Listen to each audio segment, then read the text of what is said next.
Hey everybody, we're looking for a constant value x, a constant natural number x that holds for all primes greater than 3. And you'll see why 3 is important here in just a minute. But what I mean by that is what 5 is the next prime after 3, then 7, 11, ad infinitum, right?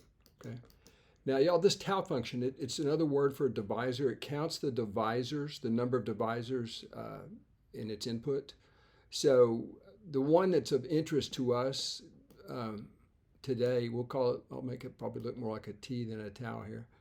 But let's say, just an example, if you take a prime number, I don't know, 7, okay, 7 to the third power, for example. Again, tau counts the number of divisors of this number, and you would think that would be a troublesome problem, but for primes it's really pretty easy because the prime divisors of any prime raised to a power are 1. One's a divisor of any integer, okay? And then 7 to the first, I'll put that for emphasis, 7 squared and 7 cubed, okay? And by just the uniqueness of the definition of prime numbers, these are going to be the only divisors. Notice there's 4 of them. So notice this is equal to 3 plus 1. And that's true for any prime number. Okay, so that's 3 plus 1 equals 4. And again, folks, there's 4 divisors here, namely 1, 7, 7 squared, and 7 cubed. Okay, so the general result here would be tau evaluated at p to the k, where p is a prime,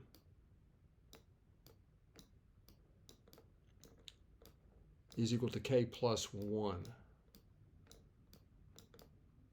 And tau of a prime is just 2, right? Because a prime number only has 2 divisors, okay?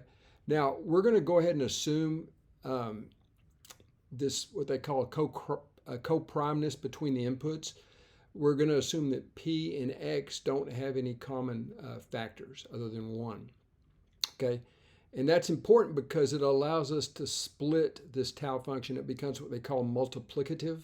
Okay, in other words, you see how we have tau at p cubed times x. Now it becomes tau at p cubed times tau at x. Okay, it's multiplicative if and only if the 2 input arguments are relatively prime or coprime, okay? Now, so it goes pretty easily from this point. We will reach some casework, but notice t at p to the cubed is just 4, right? Based on this result we briefly discussed right up here, okay? And so we get tau at x. And remember, we're interested in finding out the type of x that could make this happen. Okay, so this statement right here, since tau always returns an integer, that means that x has to be an integer, so it has to be a multiple of m for some positive integer, okay?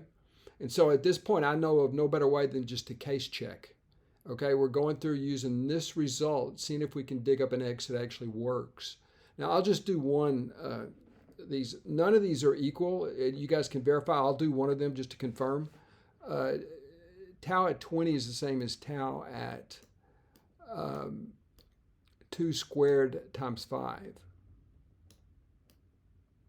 Okay, I'll put a dot there to connote multiplication. Okay, now 2 and 5 are definitely relatively prime. So the tau function, and there's a 1 there, okay? So since this is a multiplicative function, this is just going to be equal to 2 plus 1. Okay, and again, just to make sure I'm not overlooking the structure of this, 1 plus 1, right? And so that's 3 times 2, and that's 6. Notice that this is equal to 5 right here, right? 20 divided by 4 is 5. And you can do the same thing for all these folks, and you'll find out that none of the results hold. So we're still searching for that magical constant. 4 is not that magical constant. 8's not, all the way up to 32. But guess what? When we get to 36, which is the next multiple of 4, we get a yes. And let's just make sure we see why that's true. 36 is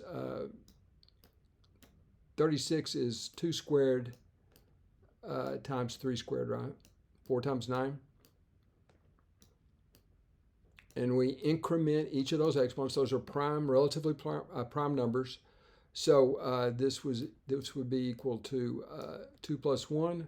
I'll just write it 3 times 3, right? Hello, yippee, drum rolls, 9, and then 36 divided by 4 is 9.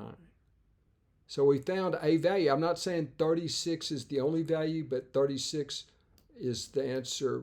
It satisfies the conditions. Now notice we had to make it relatively prime to 2 and 3, the input arguments. This is why we had to do it, because we ended up with 2 squared times 3 squared, right? That's the answer to this y question right here. In other words, we're assuming that p and x are relatively prime, and the x that we got right here, let me just write down, the x that we just got was 36, right?